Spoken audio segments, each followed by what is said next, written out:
The maximum and minimum values of, देखो इसके अंदर मैक्सिमम और मिनिमम वैल्यू निकालनी है, तो आप क्या कर सकते हो मेथड 1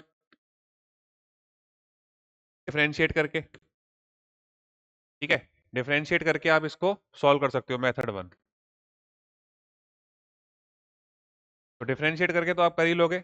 जो सेकंड मेथड है आपका, सेकंड मेथड क्या बोलता है, सिंपल है, देखो इस टाइप के क्वेश्चन को करने के लिए cos की पावर 6 थीटा प्लस sin की पावर 6 थीटा, तो मैं इसको ऐसे लिखता हूँ f of theta equal to sin square theta plus cos square theta, ठीक है। देखो इसको मैं ऐसे कन्वर्ट कर देता हूँ, cos को मैं c लिख रहा हूँ थोड़ी देर के लिए, cos स्क्वायर का क्यूब और sin स्क्वायर का क्यूब। तो अब a cube plus b cube का फॉर्मूला लगा रहा हूँ यहाँ पे, तो a प्लस बी इंटू में a स्क्वायर यानी कि cos स्क्वायर का स्क्वायर, तो cos की पावर 4 प्लस sin की power 4 minus sin square into cos square, ठीक है। थीटा में चल रहा है पूरा, साइन s का मतलब साइन है यहाँ पे और c का मतलब cos है, ठीक है। तो ये बात क्लियर हो गई, तो ये तो आपका 1 हो गया, sine square theta plus cos square theta, ये तो आपका 1 हो गया। अब यहाँ पे क्या लिखा हुआ है, cos की पावर 4 प्लस sin की पावर 4, तो इसको मैं ऐसे ब्रेक कर सकता हूँ, cos square plus sin square का होल स्क्वायर, यानी कि cos की पावर 4 प्लस sin की power 4 plus 2 sin square theta cos square theta आएगा, तो एक मैं माइनस का 2 कर दूंगा और एक ये माइनस का पड़ा हुआ है, तो माइनस का 3 sin square into cos square, ये क्रिएट हो जाएगा। अब cos square theta plus sin square theta, इसकी वैल्यू तो 1 हो गई, 1 minus 3 times 2 sin theta cos theta का होल स्क्वायर, और यहाँ पे एक 4 लगा दो आप, क्योंकि ये 2 का स्क्वायर बन के 4 बाहर आएगा।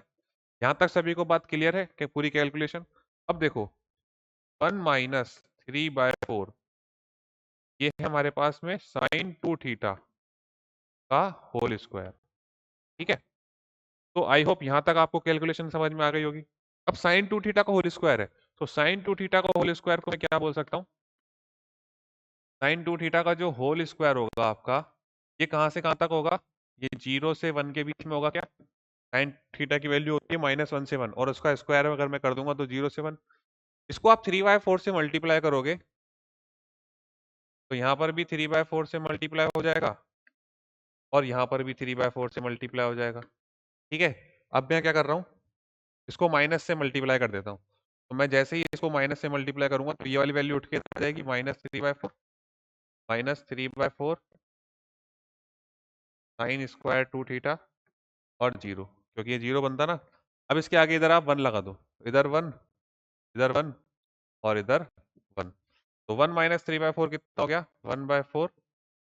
ये हमारा क्या f ऑफ थीटा लिखा हुआ है, f ऑफ थीटा जो हमारा फंक्शन था, तो ये 1/4 से 1 के बीच में आ रहा है, तो मैक्सिमम वैल्यू तो 1 हो गई और मिनिमम वैल्यू 1/4 हो गई, ठीक है।